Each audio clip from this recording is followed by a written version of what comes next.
Hello and welcome back to another episode of Live on Keystroke Medium. I am Josh Hayes here with Scott Moon and Chuck Manley, and we're back after a week of actually scheduled time off. Like everybody knew we weren't going to be on last week, so it doesn't count that we didn't have one last week, and now we're doing a show this week. You were doing a deep research project. Yeah, it was a super secret project. Truth. We got to figure it out. Welcome everybody in the live chat. It's hanging out with us today. I missed who had the first comment. Scott, I think you caught it. Corey Gilliam. Yeah. Oh, Corey got Gilliam. it. Okay, I do see it there. I don't think Rick's even trying anymore. Corey Gilliam gets the golf clap of appreciation. Thank you, Corey. I thought a bunch of people a comment from Rick, but maybe that was on the. No, Rick's in there. He's is he in there? Okay. Yeah, there he is. A bunch of people. Charlie.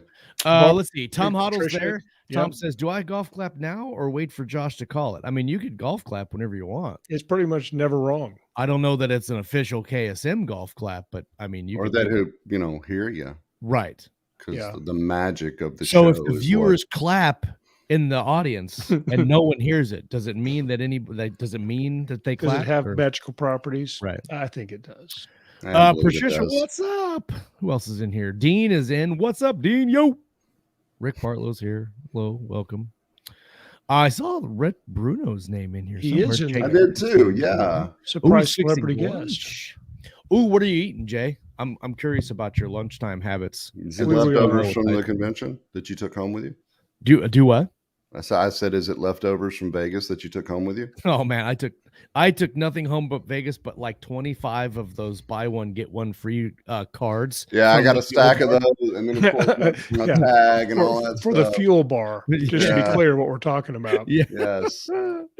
Kayleen's in the house. What's up? There he is. There's Rhett. What's up, Rhett? Oh, hey, also Rhett. The golf clap for the top golf champion is in there. William Tyler Davis. Yeah. And well, so first of all, Bard's here. What's up, Bard?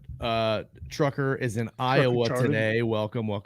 William Tyler Davis is a damn cheater in golf. He's a hustler, is what he is. Oh my god! If you go to like a pool hall and like somebody's like, "Hey, you want to come play pool? I'm not very good, but maybe we could put some money on it." And I'm like, "Yeah, okay. How much money? $20. It's fine. I'm not that good." Yeah. And then you never get to play. Like you break. He's like, I'll let you break. He break and then runs the table and walks away every time. That was Tyler Davis at top. Yep.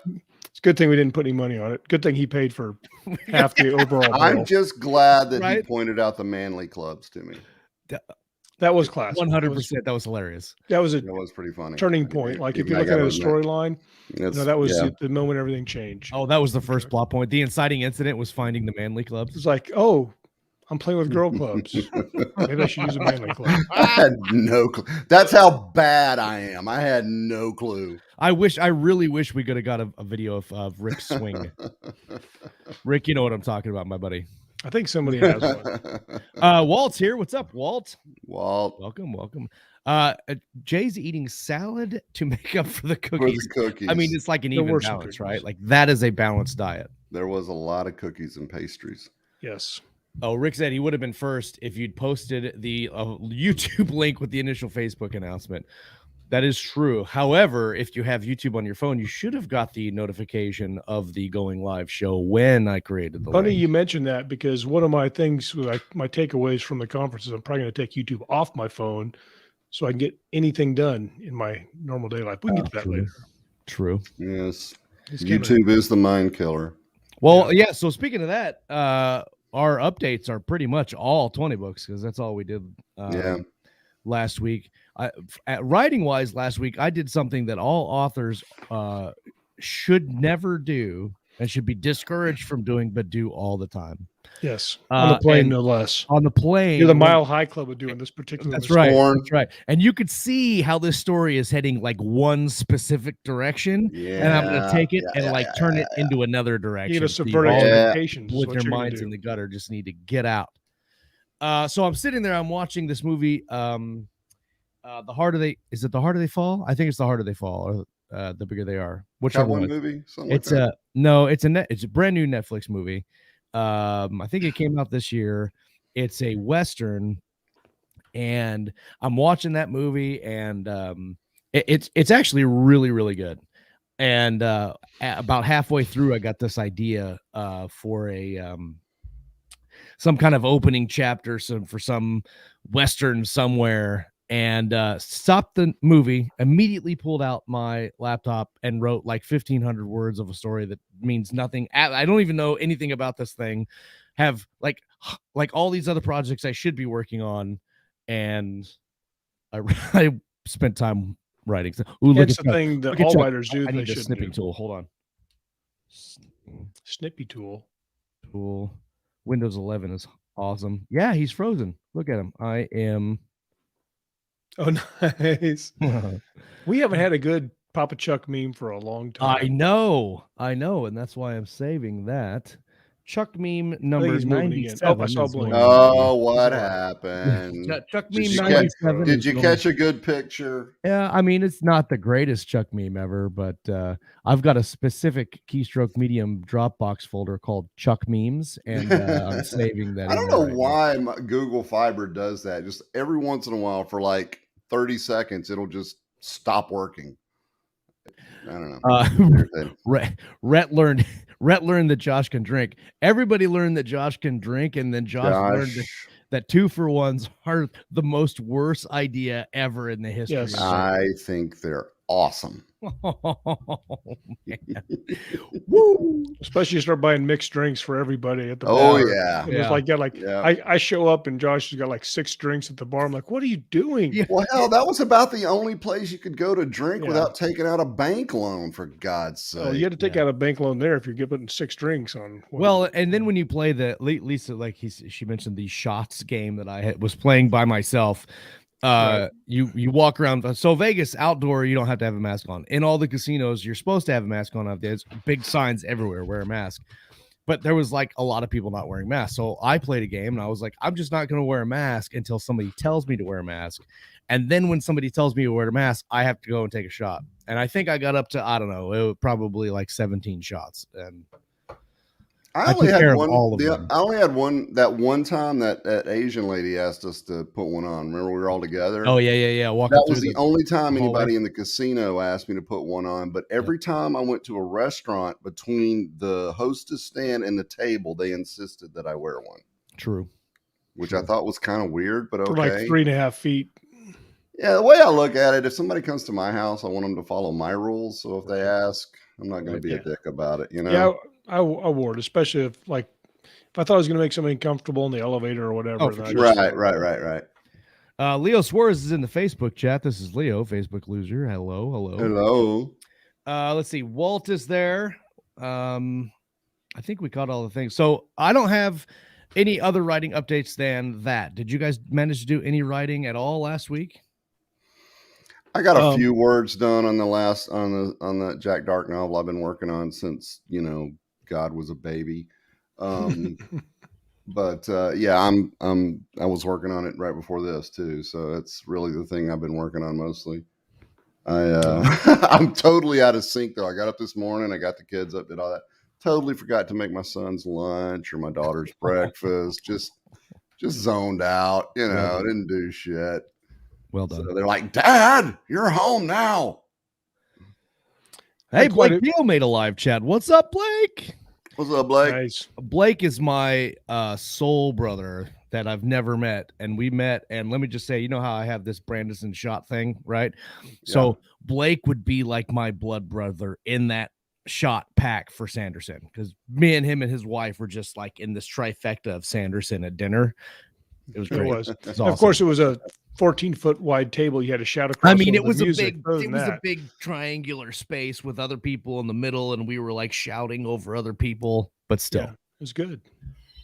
Kayleen said, "Welcome to the Madhouse of Valor." Yeah, that's right. About right. That's right. The live chat of Valor of Doom. Blake one up to that. I like that. Okay, well, let's talk about the conference then. What was your favorite thing about the conference this year? Scott, you go first. Well, my favorite thing is always meeting all the people and stuff. But so there was, to give some specific examples, there was a lot of interaction between people of all different levels, people you just barely met the first time, people you've seen several times before. Larry Correia was there and turned out to be about the coolest dude I've ever met. But everybody's like, I'm going to go to Larry's show. I'm going to go to his panel. I'm going to his panel. He's so fun. He's good entertainment. He has great information. And everybody's just talking about Larry. And I'd always see him in these groups, and I just wasn't feeling it that I was going to be able to, talk to him. Yeah. So I walked up because you don't want to be that guy. Yeah. I didn't want to bother him, but I stood at the edge of the group. I think it was on Wednesday or Thursday. There's a big group of like 10 people talking to him. And I was in that group too. Yeah. Yeah. And he said, and he called me by name, says, "Hey, I liked your police procedural panel," and gave me a compliment right there in front of everybody. And I was like, holy shit. Larry gave me a compliment. It was super cool. And we chatted for a while. That was a good panel, man. It was fun. I liked it a lot. And, but it felt great. And the thing was, I like, after about 4 seconds of talking to him, like, this is why everybody likes Larry. Cause he is a good guy. He's just a good dude, man. Just good to everybody, didn't exclude anybody, talked to everybody in the little circles that gathered around him, and just good stuff. So that I really like the people. There are a few panels I went to, which I can drill down into some of the minutia. So ideas I got for how to run my newsletters, in my author groups. And then in the space opera and the military sci-fi panel, it mostly had the same people, Richard Fox, Rick Partlow, the one and only, and David Weber, and Chuck Gannon. Chuck Gannon. Yeah, the professor. And I was very impressed with the way he broke some ideas down. A lot of times when people are super smart, they're kind of long-winded. But man, he could be concise and insightful in what he said. And I have it written down. I'll pull them up if we have time. Sure. But the way he explained some things, I was like, this is a guy who's really smart, because not only does he have a big idea, he can put it in like 8 words and explain the whole concept. And I was like, holy shit, that's good. So I was very impressed with that. What about you, Chuck? Oh, and before you answer, if you're watching in the live chat and you want to do what Jay Clifton's doing and letting us know what your favorite thing about the 20 Books conference was, put it in the chat and we'll talk about it. Jay Clifton met us, almost the entire crew, and I think that was the first time ever that we'd had almost the entire hosting crew at Vegas. Yes, that was everybody but Walt, wasn't it? Walt and James S. Aaron were not there. Yeah. And so I thought that was really cool. And crazily enough, like, how often I'm just like nonchalant in a pre-show, and then I'm like, all right, let's do this. And I hit the live button, and then we go and do our thing. We started that panel, and I'm like, I'm shaking. I'm like, I'm so nervous. I can't talk in front of people. Yeah, but you're trying to be so cool before. Yeah, we'll just get up there and we'll do our thing, and it'll be all right. And And I look over at you right before it starts, and you're just like, I can just see down my leg. You're like tense, and I was like, it turned out really good. But it did. It was a lot of fun. It was a lot of, my favorite thing from the con. Honestly, I got quite a bit of good out of it, mainly because it's the first time I've taken a trip in like 9 or 10 years. But my favorite thing was surprising Kayleen and Lauren.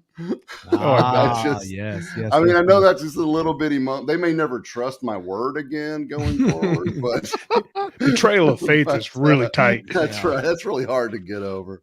But Kayleen especially, I really surprised her. So that was a lot of fun. But as far as writing stuff goes, really the big thing that got me is over, since pre-COVID and over the last couple of years, I've really, I'm not super business oriented to begin with. I care more about writing a really good story than I do about selling them. That's just the way I'm wired. And I don't know, just seeing all the different people and what they were doing, talking about the different things, it's kind of inspired me to start paying more attention to that again. Because when I first got into it, I was like everybody else, and I just dove in, head first into all of it. And then I decided, wow, I really like writing, and I really hate advertising. But I'm going to kind of reorganize how I do things and start looking at more of the business side of it again, now that things have settled down and life's a little more routine after all the craziness. My favorite, I think the most informative panel for me, because I've kind of, just sort of side-eyed all the business stuff so long. I really enjoyed Chris Fox's marketing panel, the writing the market thing, where he talked about all the different symbols you look for in the different, the symbology stuff. I thought I got a lot of good ideas and a lot of useful thoughts out of that. I learned what a hand fart is, and that's very applicable to urban fantasy.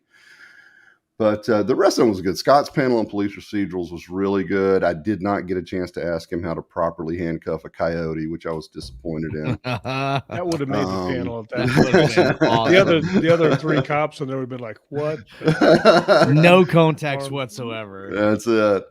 And I enjoyed talking with Larry. He and I talked about Alabama. He was here for a while when he was young. It's kind of what inspired some of the MHI stuff. And I actually lived in the area where he sets those books. So, we were that was talking. Cool hearing you guys talk. Yeah. He's been to Huntsville apparently a couple times. But and the milSci panel, actually, I enjoyed that a lot. Listening to Rick and those guys talk about the difference between military sci-fi and militaristic sci-fi. And I don't know. Right. I don't know which one I would be better suited to write. Because it still sounds like a very fine line to me between the two.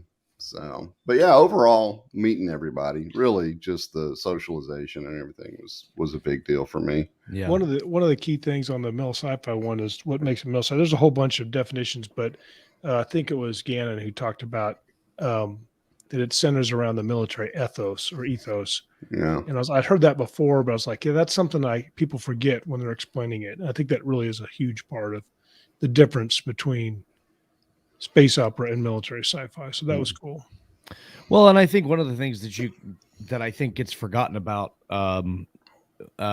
in military sci-fi circles is, like you're saying, you can have military sci-fi, you can have militaristic sci-fi, but you can also have military sci-fi that's the spirit of milSci, right? Like, as long as you get the basic stuff right, you don't have to be. It doesn't have, like, because regular military, like, there's a lot of stuff that happens that you don't get put into the fiction, and there's a lot of stuff that you don't need in the fiction, and as long as you get some of the basic stuff right, I think that's fine too. I mean, like Terra Nova was space opera with military people in it, but I mean, it's in milSci categories, but it's not technically milSci. So anyway, let's see. Lauren is here now. Hello, welcome. Kevin Eichenberry. It's so good to see all the people that we don't normally get to see and chat with, and I think that's one of my favorite things about. We had some great conversation with Kevin there, kind of at the 11th hour. Yes, well, it was like 4 o'clock in the morning, Thursday night, whatever it was. Yeah. Because I mean, we talked to, like, in our circles, we talk to people online all the time, but it's not like you see them at work or you can drive across town and see them in person, and so, like, seeing everyone in person again, it's like a big family reunion. And I described it several times as like you're having a house party and you're the host and you want to make sure that you're saying hi to every single one, and you only get to see a couple of minutes of each person, and then you don't feel like you talk to anybody at all. Yeah. And that's how I felt like the whole week. I felt like there was a lot of people that I wanted to have long conversations with, people that I've been friends with for a long time, but then there was new people that I met that I wanted to speak with, and it's such a great time. And I went to I caught some of Tony's future of publishing panel, which I thought it was interesting that for their budgeting purposes, ebooks only account for 20% of their total revenue, and that. What was that? I missed that. What did you say? She said that ebooks still only account for 20% of their revenue. Yeah, I must not have been there in that. And it's interesting that she says that because their ebooks are priced like regular books, $9.99, right? So probably why I don't buy them very often. Right. But what I mean is like if they're I know what an indie author would make on a $9.99 ebook if it was selling as well as Baen ebooks sell. Like, so it's curious to me because all of our income is set up around ebook. I was able to sit down with her on the last day and we talked about that for a while. And she was asking me what one of my biggest challenges were in kind of the indie space. And I said, just reach. Because if you're not a good advertiser or you're just locked into the ebook market, there's significant amount of readership out there that still don't do ebook. And reaching that audience is very troublesome. And what I think is interesting about Baen is they're one of the only big publishers that are basically accepting the indie movement and then trying to move some of their business practices to align with kind of what indie is doing, and then also joining, Richard and Chris Kennedy and several other people that are indies are getting contracts and writing with Baen. And I've said it before, I think that having both markets and not only does that affect your diversity of income, but having both markets and catching both audiences, I think that's a huge win for any author, especially even if you don't like traditional publishing. Like I hate gatekeepers and publishers. Nobody's going to tell me I'm wrong. It is interesting because I think, but they do have an audience. 100% they have an audience. That's the thing. I talked to some of the big names. I don't want to name them because I'm not sure if this is something they want to talk about, but a couple of the bigger people that we talked to there had said that when they go to she said overall, right. But they're talking about going to a conference, or going to the other traditional publishing house. They look at Baen like they're just the redheaded stepchildren. They really are very, very disrespectful of them, which I think is funny because I think they're awesome. Let's see what else I got to. We did Top Golf. Tyler Davis organized that event, and that was a really, really fun KSM meetup. And that was good. We actually had too many people. We had too many people. We had to rotate out golfers. That was. But we got to meet, Britt Gaspy and his wife, and Blake Peel and his wife came, and it was just so cool to hang out with people you've never hung out with before. And what else? Let's see. Let's look in the chat and see who else had some good takeaways from this conference. Trying to think. Go ahead. Yeah, if you had something, if you're in the live chat and you had a comment, you might repost it so we can find it easily. Yeah, and put it up here and talk about it.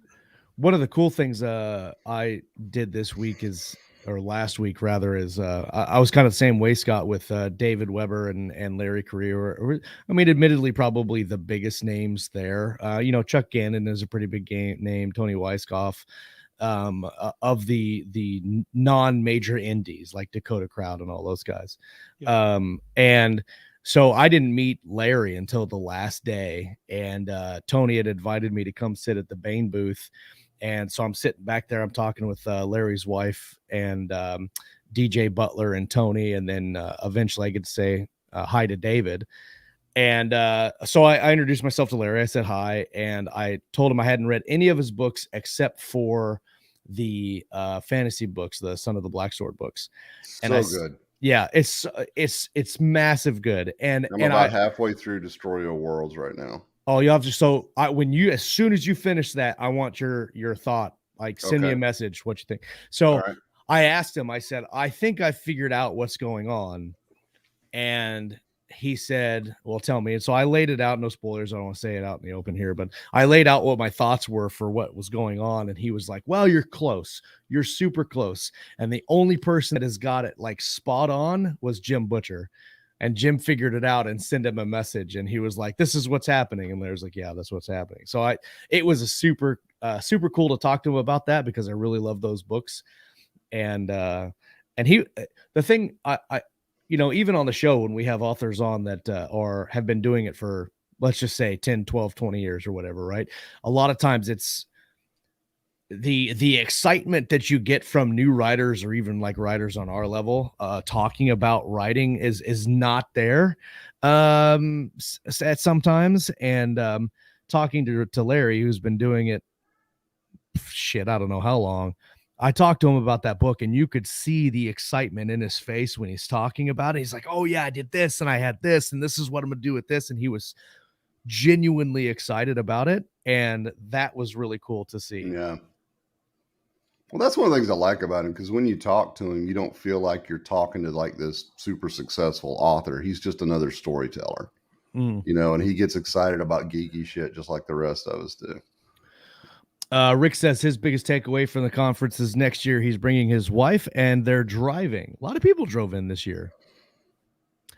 Lauren says Tony Weisskopf is my girl crush. Tried to rein in my fangirling at the booth. Tried to.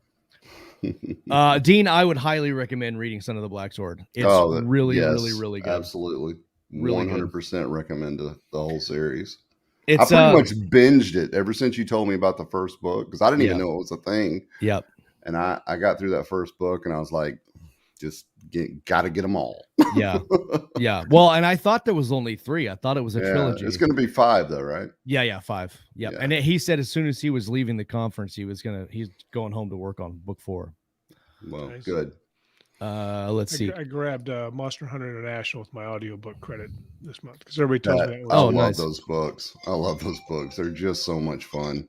I think I have the first book either on ebook or audio. And I don't. Oliver Wyman does the audio, and it's just spot on, man. Yeah.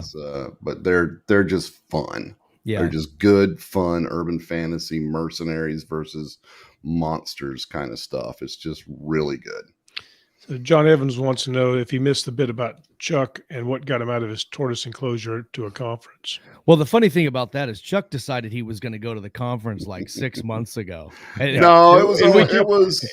kept accidentally almost blowing his cover. Yeah, it was September, and I got the go ahead from the wife. She basically told me to get out of the house. But once I started making all the arrangements, I was going, it might be fun just to not tell anybody and just kind of show up and surprise some folks. Because I've been through the whole not going to go 3-4 times now, and so it was fun. It was a lark. I won't do it again because I don't think Kayleen and Lauren are ever going to trust me completely ever again. Well, see, right there, and lied to us. And lied. It will be a surprise next time. It was a fun lie. Caitlin said, I'm so in on it with the who's who. One night I introduced the drafted digital CEOs to each other. I blame the whiskey, but also they were awesome. Larry said that the readers would never find out what that thing was. Well, so he said that he wasn't going to spell it out for the readers, but I don't know. He was also meaning that the characters in the book wouldn't figure it out either, specifically about what was happening. Let's see. Dean Floyd's got a question that's on topic. In what ways have you decided to pivot / improve your craft post conference, or were you more networking? So a little bit of both, I think. Like I go for purely for the networking. But that also tends to affect craft, right? Because we're all writers. And so like every conversation, no matter what, typically steers towards writing. I'm working on this project, then this happens, and I'm working on this, and this is what I'm trying to do. And so inadvertently, I learn things about what I'm doing with craft and how I'm writing. But I don't know that I'm consciously like right now thinking of a different way to write. But I know that the conferences, the talks that I have had at the conference are going to steer that in one way or the other. What about you guys? Well, it kind of goes, there's several, not really epiphanies because I've known them intellectually, but that kind of reinforces them. Lisa's comment Stephen Rett said that readers follow series, not authors. I think that's really important to remember. So, I've considered that and trying to keep, always keep a series coming and try to keep them tight and give the ones that are working more attention than the ones I just want to work, because I think on some conceptual level, they should have been a good idea. Right. I tend to write way more books into something after it's clearly not performing or something like that. So I like that. there was just a lot of really kind of boring mechanical stuff I picked up on, like how to manage newsletters and things like that. One of the Patreon one. One of the urban fantasy authors, and of course she was really outgoing and a master of this type of thing. She called herself the self-proclaimed queen of merchandising or queen of merch. Yeah. But she said that she only uses Patreon for her newsletter. And I need to do some more research on it. I've been working on it the last couple of days. But basically what she'd said is that the newsletters always get delivered. Where a lot of times if you do a newsletter, you mean the Patreon? Yeah, from Patreon. Yeah. But the newsletters through Patreon always get to everybody who's signed up, where if you have people on your newsletter, they're not all delivered. Not everybody knows that. Lots of things that you do can affect your deliverability. And so you send out a newsletter to like 1,700 people, which is my list. But not all of them necessarily go to anybody because there was an image in it and their thing didn't like images or the timing or whatever. And so they don't always get delivered and opened, even if it, or like one example is if you check your statistics on your newsletter, it will say that nobody opened it, but that's because opens on a phone don't count generally. And so then you go and you purge all the people off your list thinking they're not opening your newsletters when they really were. They were just doing it on their phone while they're on the run or at work or whatever. Because that's like some kind of new privacy thing with Apple, isn't it? Well, it is, but it's a host of things, I think. But there is definitely some things with Apple that affect delivery and advertising on Facebook mostly. So I want to work on some of those things. I actually spent some time working on my newsletter, working on learning about Patreon again, because I had canceled the account because I didn't really feel like I could keep up with providing enough valuable content. Yeah. So what I did is I removed all of the expensive tiers. I just have, because you can follow Patreon for free. That's the point. You don't have to pledge anything. And that's what I'm going to push. But I also have a $1 tip jar because you have to have at least one tier. So that's what I called it. And I'm thinking about some stuff. I'll probably give ARCs through there and some stuff like that to make it worthwhile if people want to do that one. But mostly I want to get it to where I have lots of people just following me cost free. Right. And interacting with the content that I put out there and emails and newsletters and stuff like that. So I'm excited about that. Don't usually get excited about the boring stuff, but I am this time. What about you, Chuck? Well, pretty much what I just said earlier, just an overall sense of, I've just been a writer for the last couple of years and to start thinking more along the lines of the business publishing side of it. And there's a couple of panels I missed that I really wish I'd gone to, and like newsletters and that kind of thing, because that's such a key part of audience building and connecting with folks. And that's probably the thing I'm worst at, is because I cannot mentally conceive of being able to write a newsletter with anything in it that anyone would give a shit about. I mean, I am not. My life is so boring. I mean, it just is. So it's like, I don't know what to put in there. I can talk about the books, but if you start talking about the books, it's just going to, it's just going to be like, buy my book. Right. And, but you can talk about like a movie you just watched and what you thought of it and stuff like that. Those are some ones I've seen people do. Yeah, so just stuff like that. And I'll probably start digging into the internet for videos and things people have done more recently, sort of updated Amazon ad tutorials, that kind of thing. Just start really getting back into trying to get my stuff out there. I've already decided I want to get new covers for my Paragons trilogy because I think they're looking pretty dated, and just stuff like that, man. Just really start looking at the business side of it, because my wife wants to go to Italy for our 25th anniversary, and I'd like to have some money for that. So it's always money is very helpful. One of the things I always like about the conference is you're never sold to. Nobody's selling anything there.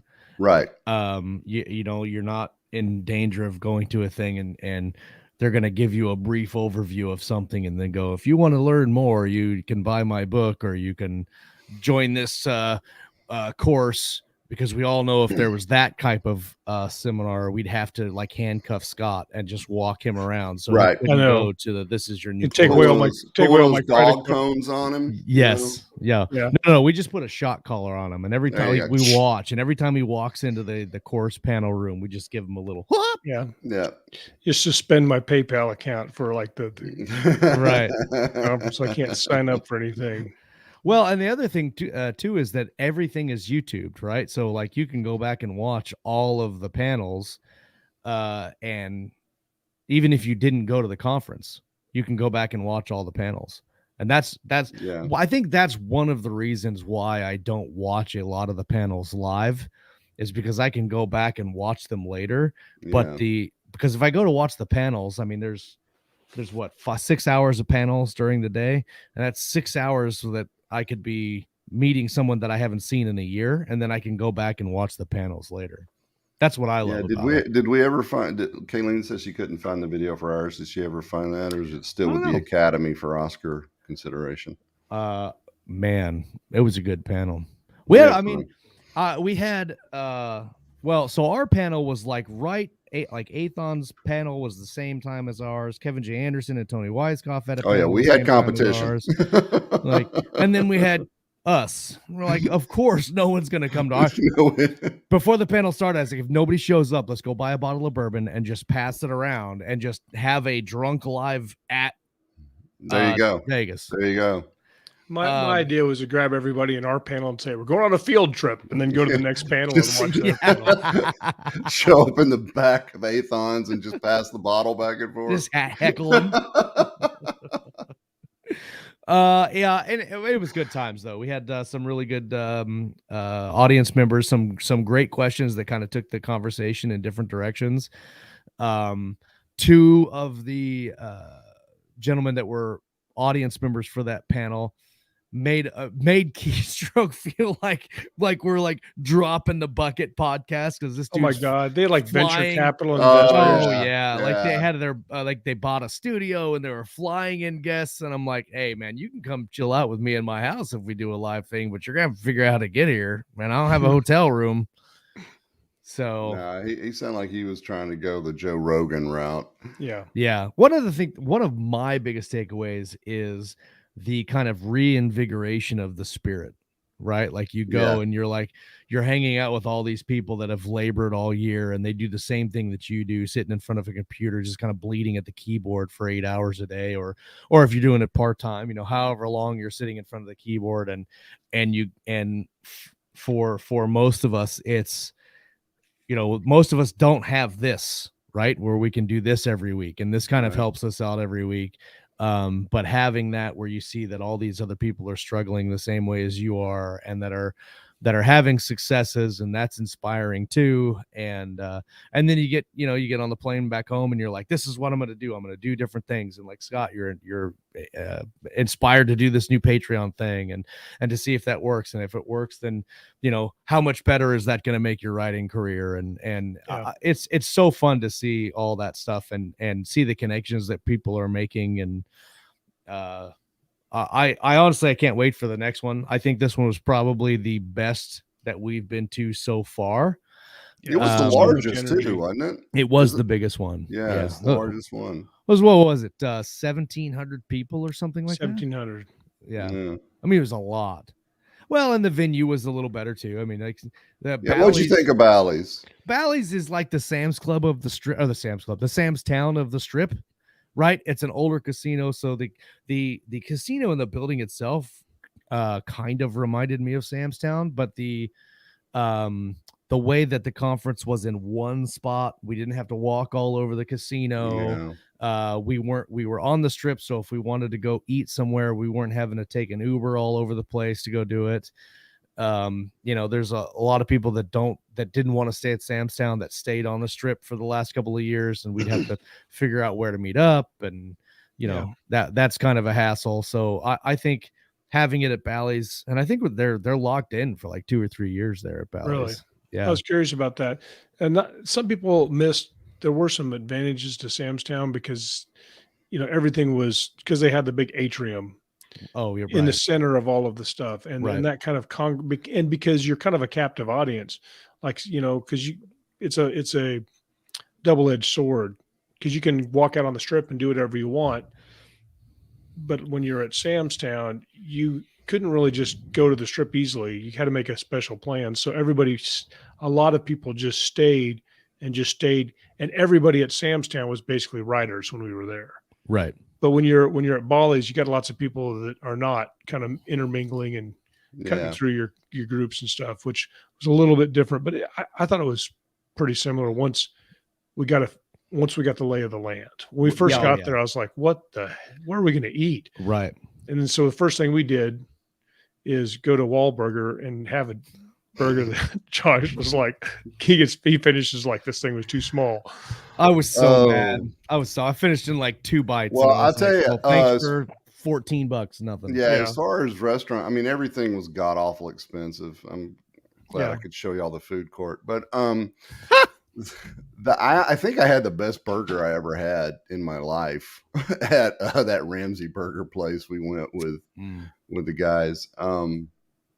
Man, that was good. And it was, I mean, it was expensive, obviously. Right. Ramsey's name's on the door and it's in Las Vegas, but at the same time, it wasn't that expensive for Vegas.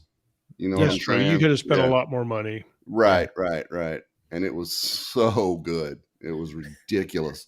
Dean says, who are small burgers even for? They were like little kid burgers. Exactly. I mean, it was unless like you get a dozen of them. Yeah, no, if you get a regular hamburger from Walmart, not the quarter pounder, the regular hamburger, and that's what you ordered, but that's what you ordered for $14, and it doesn't come with a fry, and then you have to spend $5 to get like a medium-sized fry from McDonald's. That's what you would get. And then the beer was, I don't know, it was like $9. The beers were $14 each. Our first meal off the plane was $78 for Josh and I. And he was like, I'm still hungry. Fred says Vegas is expensive. But if you got off for you, because Steve was paying for everything, you goober. If you got off the strip, it's not too bad. And actually, one thing about that you could mediate the expense here easier than at Sam's Town is you could go to the CVS and buy some groceries. Yeah. Yeah, that's true. Well, and that CVS was constantly busy. Yeah. That was a big help. Well, and so like I thought that once we figured out where the food, like if you go over to Planet Hollywood, there was some decent priced restaurants over there. Yeah. It wasn't like you were breaking the bank every time. And when we walked over to Link for In-N-Out, that wasn't too bad. Yeah, that was good. He said Steve steals my money. True. Well, him and Jamie. Well, but Bruno spent a lot of time at that one meal hanging out with the Stephen King of sci-fi, which is I forgot about that. He says, "Where'd your beard go?" I had to trim it. I trimmed it when I got home. I had to trim it. So yeah. I don't know if that was the highlight of my week, but it was definitely one of the coolest things that has happened to me. Is we met up with Steve and Rhett and Chris Parteau. Who else was there? There was somebody else there that left. I can't remember his name because I didn't know him before that, and I was sitting at the that dude's name was David, but I thought there was somebody else at the table with Steve and Rhett when we were there. Was Charles KK there and he left? No, he wasn't there for that. Anyway, John Bear Ross was there with his wife. Yeah, but he was there the whole time. Somebody left. Anyway, it doesn't matter. Who is the Stephen? Yes. This is a great question. This is a great segue into this question. Who is the Stephen King of sci-fi? So we go up when we're talking, and David Beers, that's his name. That's not the Stephen King of sci-fi. That's the guy. So it's a crazy story. So we go up when we're talking to Steve and Rhett, and I introduce myself to this guy, David, and I say, "Hey, I'm Josh Hayes," and he turns around and he's like, "Josh Hayes?" And he goes, "Yeah." And Rhett goes, "Yeah, it's the Stephen King of sci-fi." And David goes, "Oh, here we go." And then everybody starts laughing. Well, Before we got there was some there was going some on. pre-conversation before we got there, and my name came up, and they were talking about that. And this guy goes, "Oh yeah, that guy is synonymous with milSci-fi. I run all my ads off of Josh Hayes's books. He's like the Stephen King of sci-fi." And so the whole meal, we're just like, "I'm Stephen King. If you want to address me, call me Stephen. If you want." So that was super cool. We were pretty deep into it. I was drinking black and tans there, which is my favorite ever, I think. And he can never get them. But yeah, I was getting tuned up. Yeah. David thought I was that, right? Yeah. Yeah. And Rhett was also, I think that's the soberest that I've seen Rhett at any meal. Are you sure? Oh, he was straight sober. Like, yeah. I got exactly the opposite impression. Oh man, well that's the cool thing too. Like you meet up with all these people, and they're totally no. First of all, sometimes they come off as themselves online, and other times they don't, and other times they get a little liquor in them, they don't get opened up, and they get kind of loose, and that's fun to see people. Like that. Yeah, we won't talk about that. We left out the part where we got kicked out of the bar the first night. No, we need to talk about that. Hey, Leo, what's up? Hey, Leo, what's up, buddy? That's our buddy. Leo's a most valuable player of the company. Yeah, he was definitely our MVP for this. So yeah, we were at it was a pizza place. The Giardino's. There's like Giardino's. Good pizza though. Hey, Rhett, remind me about the check here in a minute when I finish the story, because that's also a funny story. So we're standing in this pizza place, and there's a main restaurant, and then there's kind of like an outdoor bar area. And we get there, and Tyler Davis is there with a couple other people, and Kayleen and Ellen and Lauren are there. And so we're just there, like hanging out, talking. We're standing around, and they've got these, they're like standing tables. They're not like sit down tables, but like the elevated tables that you sit in elevated chairs. Bar stool, but apparently you can't sit on the counter. But right. A little bit. So there's this security guard that was like patrolling viciously, and this security guard was definitely like whatever. I'm not trying to talk shit on security guards, but he was like a SWAT officer, super operator security guard. He had every piece of tactical gear. He's wearing sunglasses at night. He was that guy. Yeah, he was that. It was like Dog the Bounty Hunter, but a security guard at Vegas. And he was like locked on to us. So Scott sits down on this counter that for Scott was like, this is a bench. And Scott looked like a bench.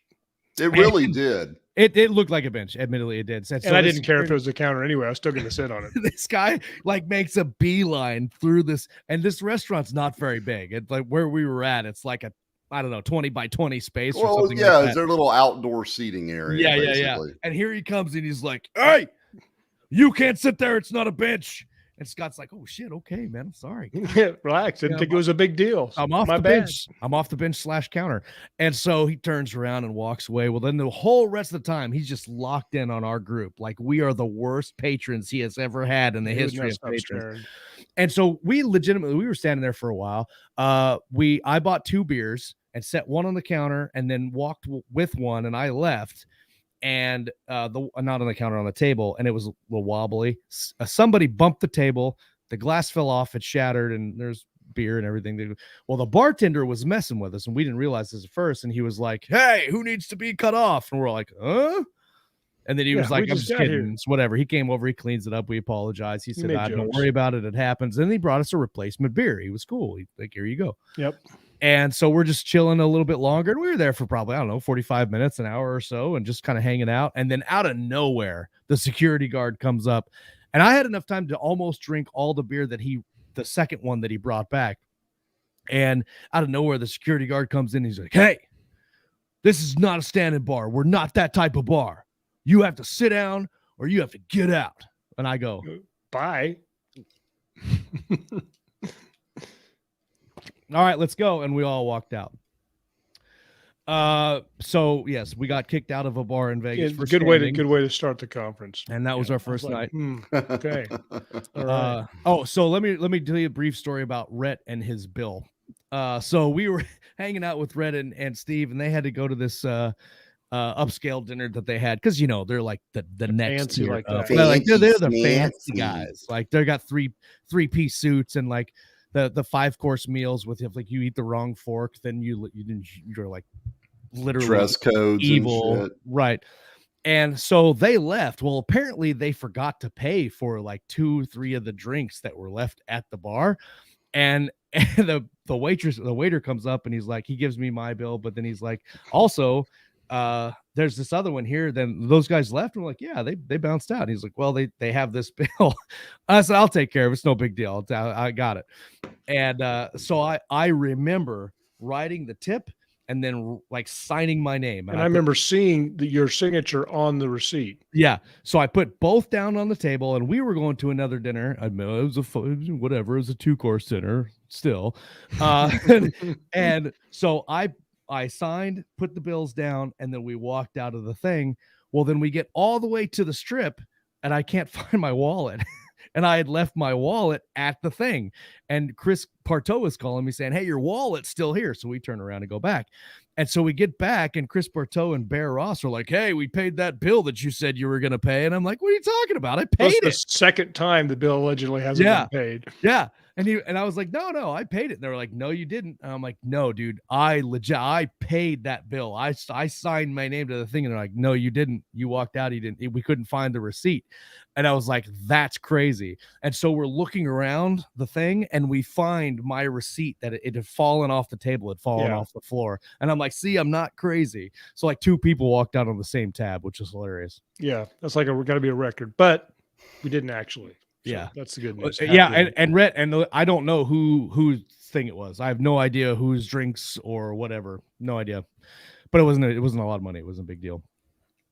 So yeah, you got to pay attention to stuff in Vegas. You can't stand in bars. Yeah, Lisa says paid 3 times. I keep watching my bank to see if I get charged for that because they paid somebody else. It's ridiculous. The other interesting thing is that, like, talking about something everybody commented on there, is that when you're walking on the strip, it just stinks of weed all the time. Oh my gosh, all the time. Everybody's smoking, and they're smoking like this nasty ditch weed. I'm not sure where they're getting it from. There, it was skunky. It was definitely skunky. Let's see. The SWAT security guy that was there, apparently the bartender got mad at him because they were like, you just cost us a whole bunch of money by kicking those guys out. And so we didn't see any security the whole rest of the trip. I figured that it might have been because it was like the weekdays, and when it got closer to the weekend, they would have security, but we never saw them again. Thursday night was really busy, and so was Wednesday. I think that they got rid of him. Yeah. So there's a happy ending. Look, we should. I think we should all send Steve a message and just blame Steve for everything. Steve. It's his fault you got kicked out of that bar. I think so. Leo says, I can't say how disappointed I am that Scott didn't light his face on fire this year. No fire, no burning face. I don't know that there was really any opportunity to light Scott's face on fire. There just really wasn't. Lisa asks, how many drinks did you have? Inquiring minds want to know. I honestly have absolutely no idea how many drinks I had. It was a lot. Once I figured out it was 2 for 1. Drinks or bottles? I don't even know. No idea. It depends. The worst I was the very first night I went to. No, it's the second night. Sorry. On Monday I went. Yeah. No, which night was it? We went to the podium thing, and then we went to the bar and got kicked out. True. Monday night, I went to Cheney had a dinner, and I went there and I asked if they had beer on draft, and they're like, we don't really have that. We got a couple of bottles. And I said, okay, well, fine. And everybody was having mixed drinks. I don't drink mixed drinks. So I said, well, I've never had a Cosmopolitan, and I'm in Vegas, so make me a Cosmopolitan. And so I drink this thing, and as soon as it's like just a little thing. It's not a big drink. I get done with that. I'm like, whoa. Holy crap, I'm a lightweight. So I had 2 or 3 more in a lemon drop. And then I went to the bar and caught up with you guys. So I was not in condition for any of that. Yeah, you ever make it down here, I'll make you a old fashioned. You'll I saw actually somebody was having those. Leo said, I think we can all agree that Josh won the hangover. Oh, absolutely. Absolutely. Which brings us to the most important and embarrassing. I think it was like Wednesday morning. I saw him coming into the main conference room area, and I looked up. He had his sunglasses on. He's got like 2 cups of coffee, and he's sort of just doing that zombie shuffle. No, dude, because it was Sunday, Sunday I tied one on really good after we got kicked out of that stand-up bar, and then Monday I did, because Tuesday is when the conference officially starts, right? So yeah, the conference officially starts, and we go in for the opening ceremonies. And I'm shuffling in, I'm like, okay, everybody's already sitting down. Like I get against the wall, and I'm just like out of the way, like, yeah.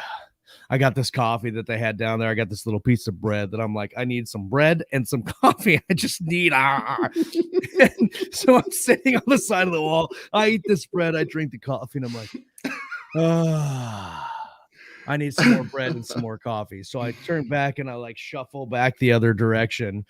And somebody intercepts me on the way to get coffee and bread. I think it was Richard. And Richard had 2 muffins and a coffee. And I'm like, that was the smarter way to go, to have 2 and then 1. And so I get done saying hi to Richard, and I turn back around to get to the stuff, and all the tables are gone. Yep. There's no more food. There's no more coffee. And I legitimately thought I was going to have a mental breakdown. I thought I was going to cry in the middle of Vegas during the opening ceremonies of 20 Books, because I have an empty cup of coffee and no bread. And I'm like, no. Oh my gosh. No, this can't be happening to me. Tom says, who woke up with Kim Jong and a tiger? I mean, there was a couple of close calls. There's some weird shit that happened. So whatever, it's fine. Overall, though, I think fantastic trip. I always love seeing all my people. Scott and I are a member of a writers mastermind, if you want to call it that. It's a small writers group called the Propellers, and we got to do a couple of cool meetups where all of us were together for live in person, and that was fun. Discuss the difference, discuss whether or not to name one movie where the hero dies at the end that's not a tragedy. We got a really educational discussion about whether Saving Private Ryan was a tragedy or a heroic ending. Because everybody needs to spend 2 hours of their life on that distinction. It's a great conversation. I think Rick won that call. I think he won. I think he was, well, he wasn't the loudest, but he's close. He was definitely the winner, though, for sure. 100%. Let's see. I think that is all the comments. I'm trying to see if anybody jumped into chat late that I missed. Jay said a couple of young writers on Thursday afternoon were looking to give away their remaining weed before the flight. That's when you know you're having a conference in Vegas, when everybody's just giving away their weed. I got to go home. Who wants this? Yeah. Do you think you're going to go back next year, Chuck, or are you going to take a year off? If I can. He has to go now. Next, we won't know how to function without him. I definitely won't be able to do the one after that, but I think I could probably get away with the next one. I'll just start planning now and banking up wife points. You just tell your I might even bring her with me. I don't know. You just tell your wife, I'm freaking going to Vegas. And that's how you say it. Like you get this. Oh, is that what I do? You get a serious look on your face, and you look her right in the face, and you listen here, woman. I'm going to Vegas 2022 for this writers conference. I'm not sure my dog couldn't handle that bullshit. He had to get up and walk. He's like, don't. I'm not sure Chuck can live on his unpaid intern salary after he put it out for that one. I'd have to give him a raise. No, honestly, if I was to ever do anything like that, she would just laugh and laugh and laugh. I'm thinking about taking my wife. If we go this year, then I'm thinking about bringing my wife too. Steve brought his wife. Chris Bartow brought his wife. There's a lot of wives there. Yeah, if I could bring my wife and you could bring your wife, then we have 2 reps together. They'd have stuff to talk about. 100%. I like these guys. They go out and spend all your money while you're in the conference talking to people. Lisa says rumor has it they're opening it to 3,000 people. Good Lord! Holy crap! That's a lot of folks. Corey and Patricia are going to 2022. Nice. That'll be awesome. They were there for 2019. I think that was right. 2019 or 2018. I remember them being there. Was 2019 when the years all blur together, off of Samstown? I think that was 2019. Yeah, wait, I didn't know your wife came. Maybe I missed that. Well, that's cool. Well, I think that's it for us on this hour. We have kind of made the the dedication to continue doing the shows every week. In season 7, we've got a crap ton of authors already lined up to do. Yeah, I met like 4 7. people, I think, that would make good guests. Oh, Jay said that it's 2,500 people is the cap for 2022, but still. That's... Dude, Corey just won the bet. Corey, I don't care what anybody says. Corey is now my MVP. If coffee backpack and muffins. If he can make if you can make this happen, I will give you a senior VP spot in Keystroke Medium. Like the senior VP of, with all the pay and benefits, all the benefits that comes and pay with that. and accolades and all that stuff. That, I mean, yes. Parking spot. Ask Chuck, he'll give you a good reference. So. That's it. Yeah. You get a nice little coffee mug. And that's all you get. Yeah, that'd be cool. She stayed at the hotel pool. Yeah, I would have probably done the same thing. All right, everybody, thank you for joining us for our rundown of 20 books. If you guys have any suggestions or thoughts or anything that had come up during the conference that you want to talk about, hit them up in the Facebook group. Let us know what you thought. If you want to talk about anything specific next week, let us know. We'll break some stuff down. I am what am I doing? I'm finishing this book for a Baen podcast in a couple of weeks. And I'm reading some space opera now. I'm not reading any fantasy. So if you guys have any particular genre topics you want to touch or anything on writing, let us know in the group and we'll do it. So everybody in the live chat, thank you guys very much. If you're listening on the audio, come over and hang out with us on YouTube, youtube.com/keystroke medium. We're always live-ish on Monday, 2 p.m. Central, because that's really the only time. The Writer's Journey is on Fridays now. I think it's Fridays. That's correct. Yes. Yes. And James S. Heron is doing the Marathon Author too. And yeah, so it'll be a good time. So come back next week. We're going to talk about some reading. We're going to talk about some writing and, of course, everything in between right here on Keystroke Medium. Peace. See you later, guys.